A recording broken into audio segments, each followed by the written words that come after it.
Et maintenant, directement depuis Grace Unit Morningside, voici vos hôtes, Jim et Laurie Bacon. Rejoignons maintenant Jim et Laurie avec le rabbin Jonathan Kahn. La Pâque est l'une des choses les plus uniques jamais créées sur Terre. Elle est ancienne. Elle est célébrée par les enfants d'Israël. Elle est également célébrée en esprit par les enfants d'Israël. Si vous êtes nés de nouveau, vous en avez déjà fait une partie. Et nous allons célébrer ce jour, ce que Dieu a fait lorsqu'il a libéré son peuple de la servitude et de l'esclavage.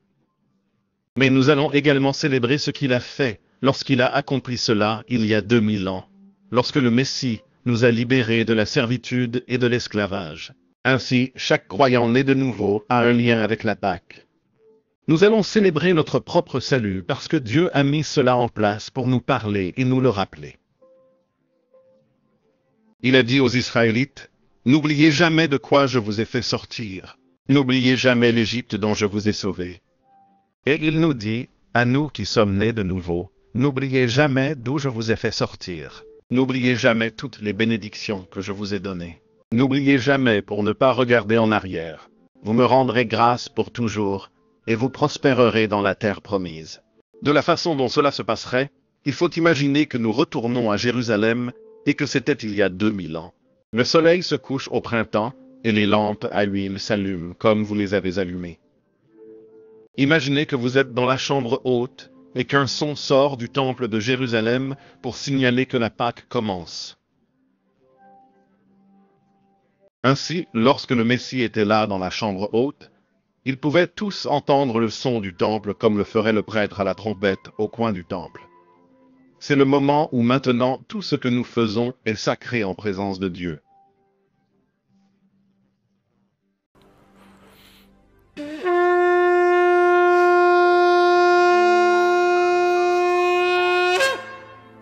Et la Pâque commence.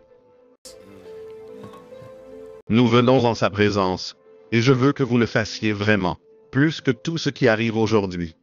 Je veux que vous soyez en sa présence, et que vous le laissiez simplement vous parler. Et il dit, « J'ai désiré cette Pâque avec toi. » Et ce sont exactement les mots exacts qu'il a prononcés lorsqu'il a ramassé la coupe. C'est la première coupe. Il y aura 4 tasses. C'est cela, la plénitude de la communion. Et il dit ces mots. Baruch ata Adonai Eloheinu, melech haolam, shehagianu, vekimanu, vehigianu, lazman hazeh. Béni sois-tu, Seigneur Dieu, Roi de l'univers, qui nous a préservés en vie, qui nous a soutenus et qui nous a amenés à ce jour. Nous remercions le Seigneur. C'est la coupe appelée coupe de sanctification. Et nous pouvons tous lever cette coupe. C'est la première tasse et, quand nous buvons, nous ne buvons que lorsque nous faisons cela tous ensemble. Nous n'en prendrons que quelques gorgées. Nous le ferons 4 fois.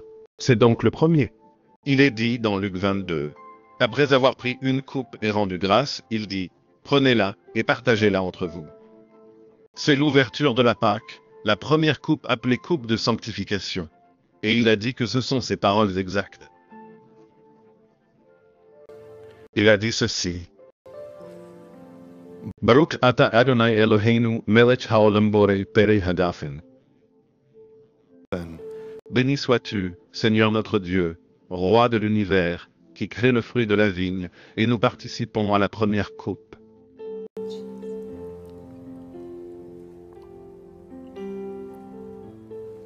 Vous voyez les symboles ici. C'est ce qu'on appelle les karpas. C'est le symbole du printemps. Quand Dieu, il y a un nouveau départ. Et c'est de cela dont il s'agit. Dieu donne toujours de nouveaux départs. Et ici, c'est le printemps, mais c'est aussi un symbole de l'hysope, où l'on trempait le sang de l'agneau sur les montants des portes en Égypte. C'est ce qu'on appelle le héroset, qui est constitué d'herbes amères. Le Seigneur a dit, « Tu mangeras cela avec des herbes amères. » Et le fait est que le Seigneur veut que nous nous souvenions de ce dans quoi nous n'aurons plus jamais à vivre. Et c'est de cela qu'il nous a sauvés. Donc, cela se souvient pour les Égyptiens, c'était la douleur de l'Égypte, la tristesse des Israélites, mais et dans le Seigneur spirituellement, c'est la tristesse du péché que Dieu a enlevé de notre vie. Cela s'appelle, je suis désolé, c'était le maror, les herbes amères. C'est ce qu'on appelle le arrosé. Et c'est un mélange qui ressemble au mortier fabriqué en Égypte et appliqué sur les briques. Et cela a en fait un goût doux, même si cela représente l'esclavage de l'Égypte et l'esclavage du péché. Cela représente toutes les œuvres que nous avons faites et qui sont maintenant retirées de nos vies.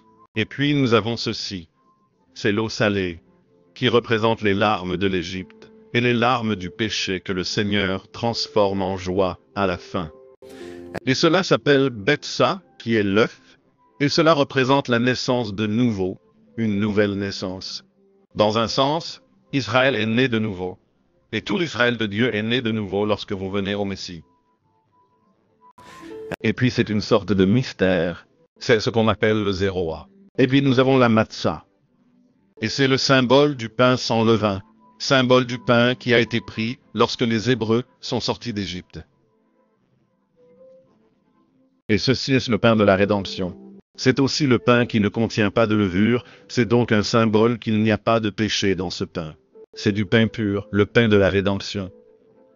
De ce pain viendra la communion. C'était, ça l'est toujours, de la matzah.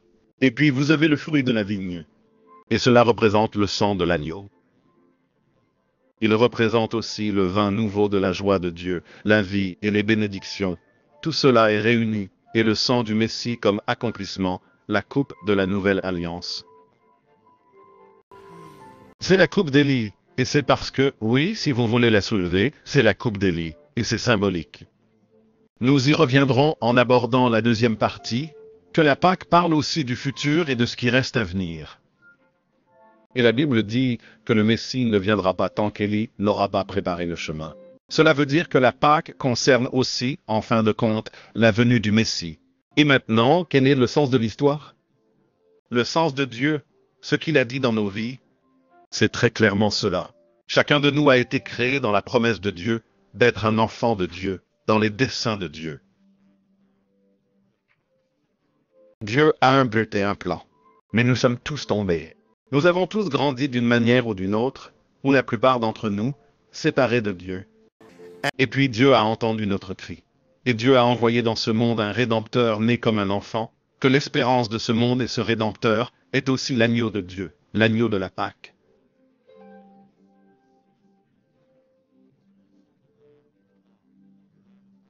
Et tous, dit-il, venez à moi, vous tous qui êtes accablés et fatigués, et vous êtes esclaves, et je vous donnerai du repos, et je vous libérerai. Si le Fils vous a libéré, vous êtes vraiment libre. Suivez-moi, et nous allons quitter cet endroit pour quelque chose de mieux. Et maintenant, ce que nous faisons, nous prenons tous les carpas. Nous prenons tout le monde. Vous allez devoir chacun diriger ou faire circuler ceci, et vous le tremperez dans l'eau salée, puis vous le tiendrez, et nous le partagerons ensemble. Le persil est un symbole du printemps, de la nouvelle vie et de la nouvelle naissance, et pourtant, l'eau salée est un symbole des larmes.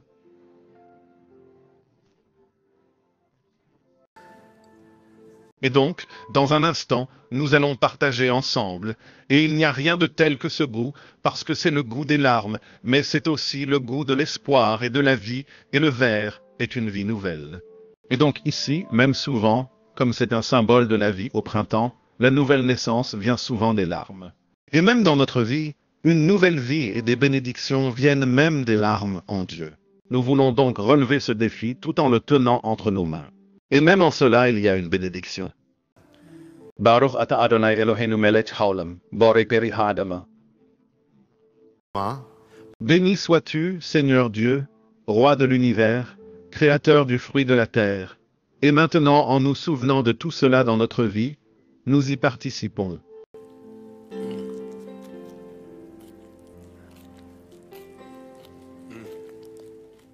Et maintenant, nous avons la matzah, la fête des pains sans levain. Matzah. C'est la matzah, le milieu de la Trinité, qui est toujours brisé. Le corps est brisé, puis une partie est prélevée, après que celui-ci soit brisé, et le corps est enveloppé dans un tissu et caché.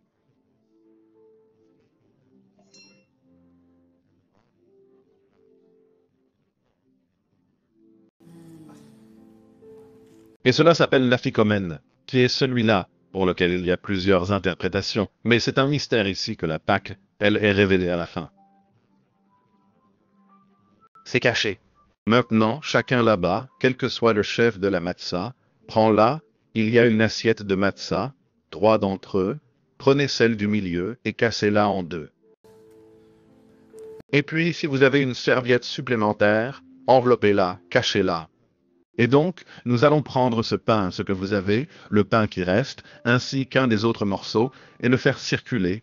Et vous pouvez en prendre un morceau, et nous allons le garder dans notre main, et ce sera le premier pain que nous prendrons ensemble. C'est exactement la bénédiction qu'il a prononcée il y a 2000 ans. Il dit, Baruch ata Adonai, Eloheinu melech haolam, hamodzi lechem min haaretz. Béni sois-tu, Seigneur Dieu, l'Éternel de l'univers, qui fait naître le pain de la terre. Et nous nous souvenons de notre précieux Rédempteur, qui ne nous quittera jamais, le pain de vie que nous partageons. Merci Jésus.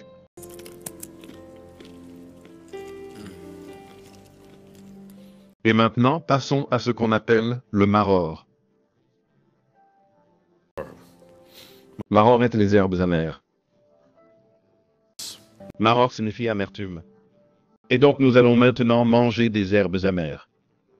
Et ce que nous allons faire, c'est prendre la matzah. Les herbes amères sont celles-ci, les plus légères, pas le harosé. Et nous allons prendre, vous voulez en laisser un peu parce que nous devons les mettre dans une dernière chose, après avoir fait cela. Et les herbes amères nous rappellent encore une fois l'amertume de l'Égypte pour Israël, mais c'est aussi spirituellement que nous nous souvenons de l'amertume étant en dehors de Dieu. L'amertume du péché, c'est amer. Nous voulons nous en souvenir. Et c'est la bénédiction dans la langue de Jésus. Baruch ata Adonai, Rehino melech haolam, aser kadishona b'mitzvotav, v'tzivanu al achilat maror. Béni sois-tu, Seigneur Dieu, roi de l'univers, qui nous commande de manger des herbes amères. Bon, vous pouvez participer.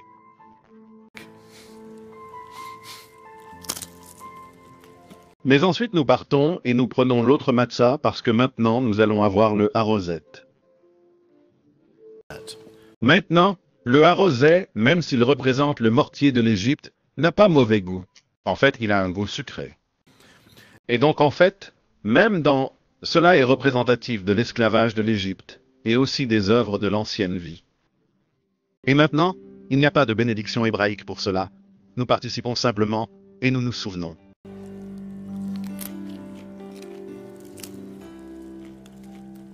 Et maintenant, passons à cette deuxième coupe, qui est maintenant appelée la coupe.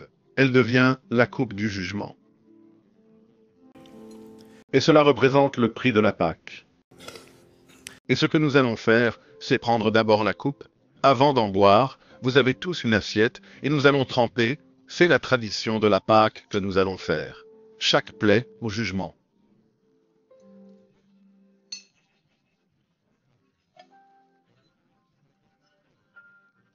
Nous allons prendre notre petit doigt et le tremper dans l'assiette pour chacun des jugements de l'Égypte. Et nous allons le faire ensemble. Je vais le dire en hébreu et en anglais. Pendant que nous nous préparons, nous allons en faire 9, puis nous nous arrêterons. Premier jugement, on trempe d'argent. Le deuxième jugement, Sephardia, grenouille. Le troisième jugement, Kinim, moustique. Le quatrième jugement, Arov, mouche. Le cinquième jugement, Devar, peste. Le sixième jugement, Shekin, ulcère. Le septième jugement, Barad, grêle. Le huitième jugement, Arbe, sauterelle, comme c'est le cas actuellement en Égypte. Et le neuvième jugement, Oshek, ténèbres. Et c'est le jugement dernier qui amène tout cela. Le jugement final est Machab Shoro, la mort du fils aîné. Nous trempons le fils premier-né. Et ainsi à la Pâque, nous nous souvenons de ceci, et nous participons, et avec cela. Baruch Ata Adonai, ce sont ses paroles. Eloheinu melech haolam, borei pere hagafen. Béni sois-tu, Seigneur Dieu, roi de l'univers, qui a créé le fruit de la vigne, et prenez un moment pour vous rappeler et réfléchir au prix qui a été payé, parce que Dieu vous a tant aimé, parce que le Messie vous a tant aimé, qu'il a tout abandonné, que quelqu'un est mort pour votre jugement, afin que vous ne le fassiez jamais. Quelqu'un est mort pour votre enfer, pour que vous n'ayez jamais à le faire, parce que son amour est plus grand que la mort. Et ainsi, comme Paul l'a dit, le Messie, notre agneau pascal, a été sacrifié. Célébrons donc la fête avec sincérité et vérité. Prenons part à la coupe du Messie.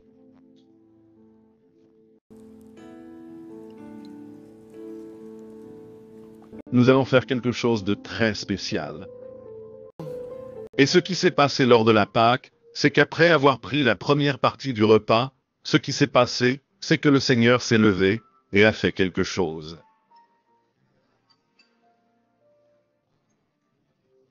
Et donc ce qu'il a fait à ce moment-là de la Pâque, il y a quelque chose appelé l'urchatz, c'est-à-dire que le leader doit se laver les mains.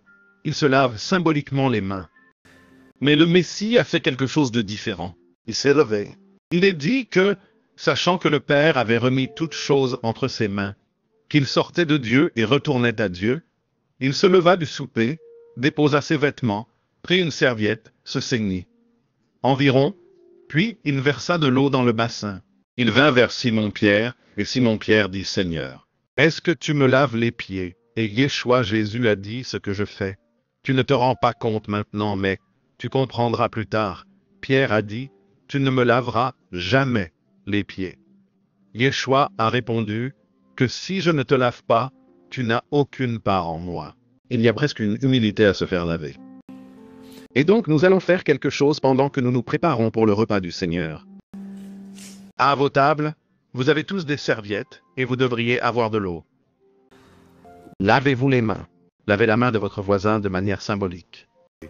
Lavez la main, c'est un acte d'humilité et de service. Et priez les uns pour les autres. Dites à la personne près de chez vous ce pourquoi vous voulez prier et priez les uns pour les autres. Assurez-vous que tout le monde a quelqu'un. Prenez quelques instants pendant que nous faisons cela. Maintenant, avez-vous prié les uns avec les autres? C'est bon? D'accord. Rabbi, pourquoi Jésus a-t-il fait cela? Il est le Fils de Dieu. Vous savez, la plupart des gens ne pourraient pas faire. Et c'est, notre vieille chair ne lave pas bien les pieds. Mais je n'ai aucun problème à laver les pieds de Laurie. Je l'aime tellement.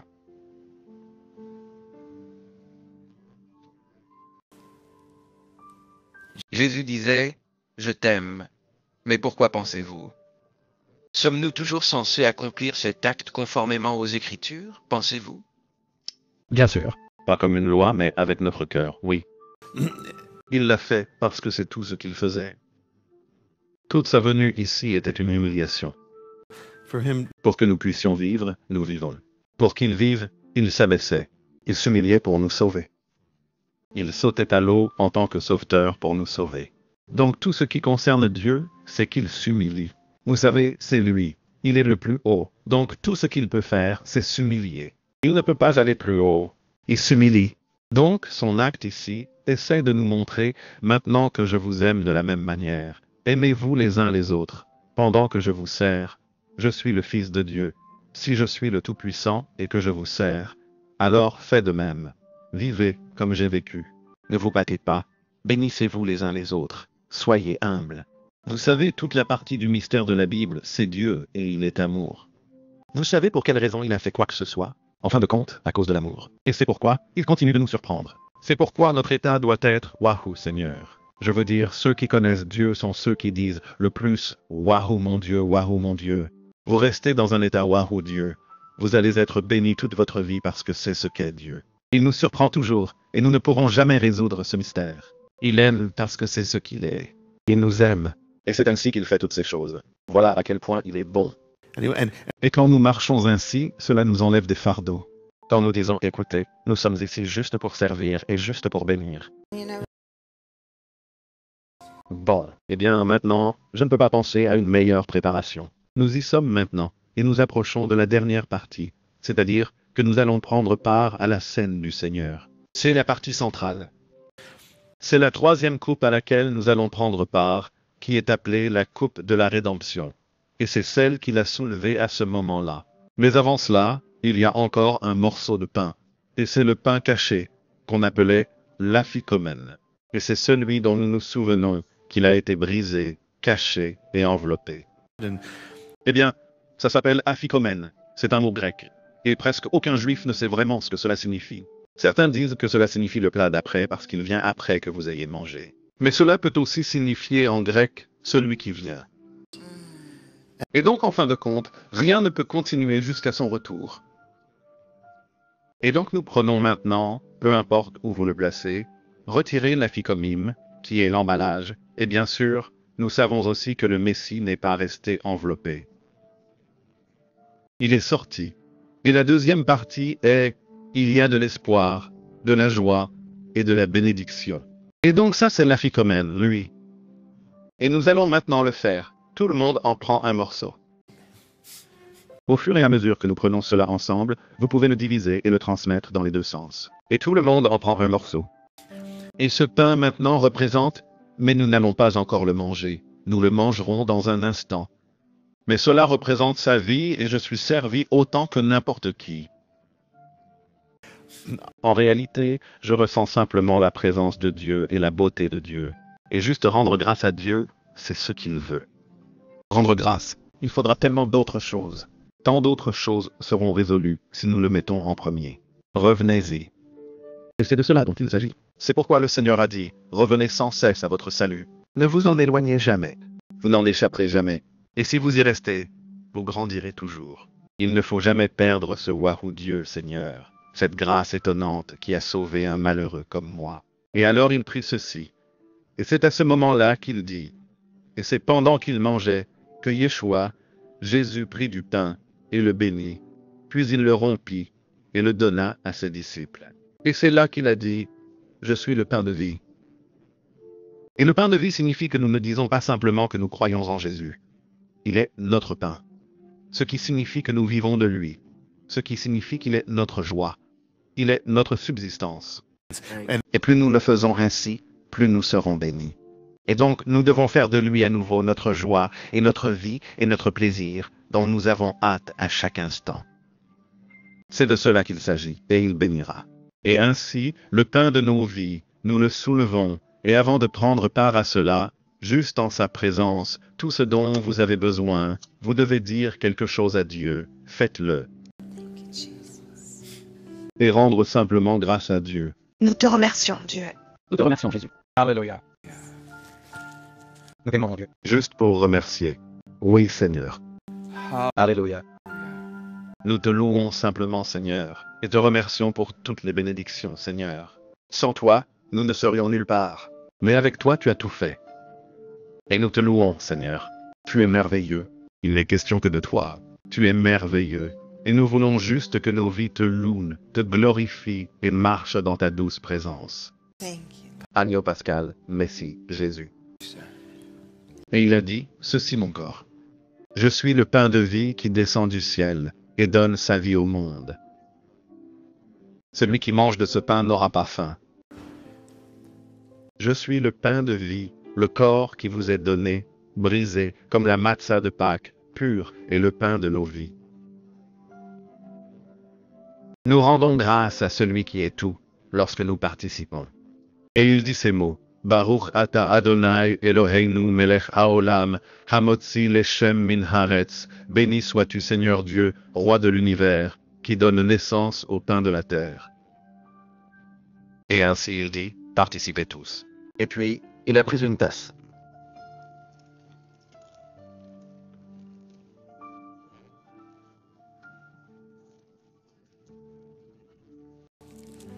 Il est dit qu'il a pris la coupe et qu'il a rendu grâce à Dieu. Et la coupe est maintenant la troisième coupe. C'est la coupe de la rédemption, la coupe de l'alliance. Nous avons partagé comment la coupe des mariés, ils la partagent ensemble. Et comme le Seigneur nous a tout consacré, prenons un moment pour lui consacrer à nouveau, lui consacrer à nouveau nos cœurs et nos vies. Dieu va le bénir, mais faisons-le. Le Seigneur non seulement nous aime, mais il se réjouit de notre amour pour lui.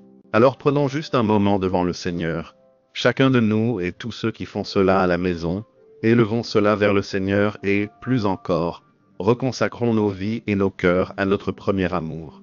Nous te louons aujourd'hui, parce que tu es si présent parmi nous ici. Et nous te bénissons. Et il dit, ceci est le sang de la nouvelle alliance, la coupe de la nouvelle alliance, qui est versée pour le pardon des péchés, le pardon de plusieurs. Et il a dit, partagez-en tous.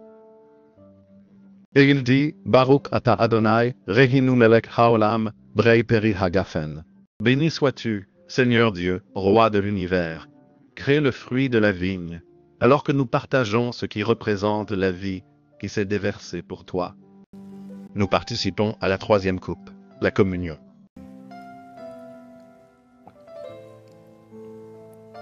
Merci Jésus. Merci Seigneur. Et dites simplement, prenons un moment pour ceux qui regardent. Et si vous regardez en ce moment, nous voulons juste vous donner une chance de réaliser quelque chose. La plus belle chose au monde est de connaître Dieu. La plus belle chose au monde est de connaître Dieu. La plus belle chose au monde est de connaître l'amour du Seigneur dans votre vie.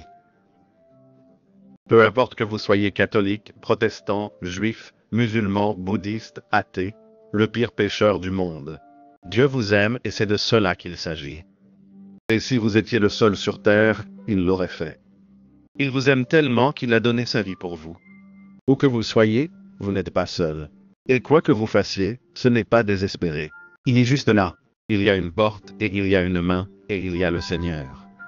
Et il a dit qu'il y avait deux routes sur lesquelles on pouvait aller. L'un mène au paradis, et l'autre à l'enfer.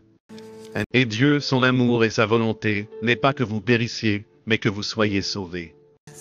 Et donc, si vous n'êtes pas né de nouveau, vous êtes sur la mauvaise voie.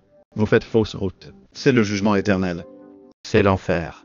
Mais l'amour de Dieu est que vous ne périssiez pas. Et c'est pourquoi il a dit, vous devez naître de nouveau pour entrer dans le royaume des cieux.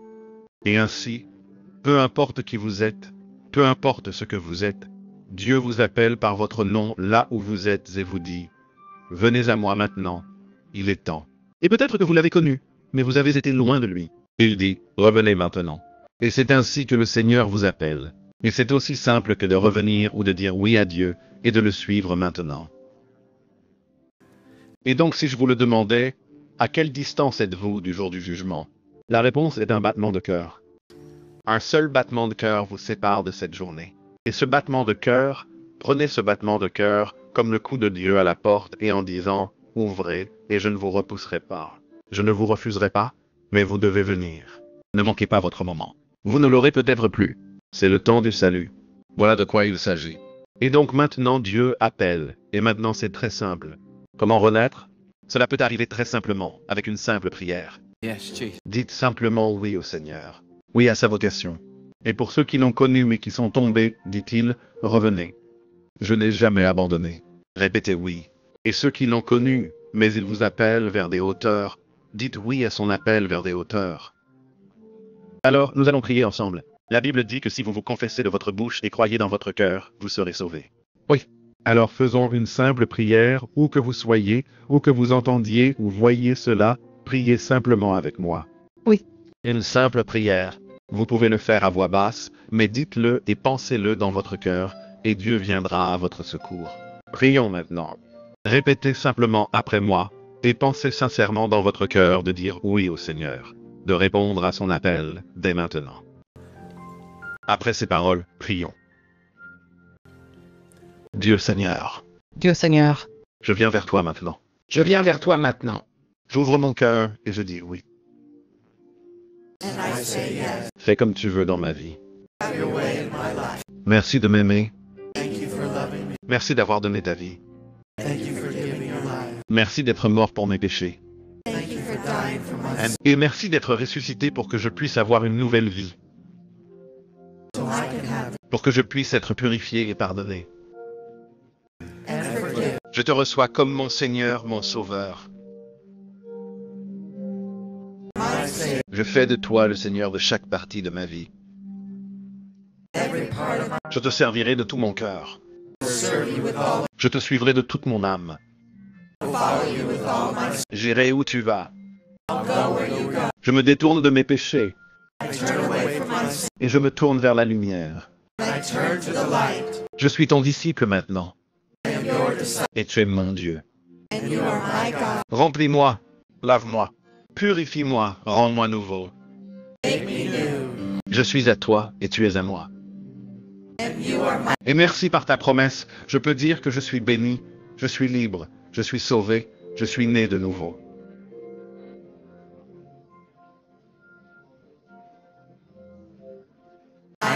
Je serai toujours avec toi. Conduis-moi à partir de ce moment et tous les jours de ma vie, au nom au-dessus de tout nom.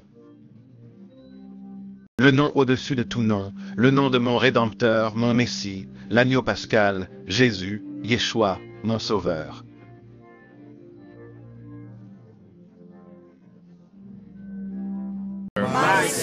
Amen et amen. Alléluia. Félicitez-le. Louez le Seigneur. Félicitez-le. Alléluia. Alléluia. Alléluia. Alléluia. Adorez-le.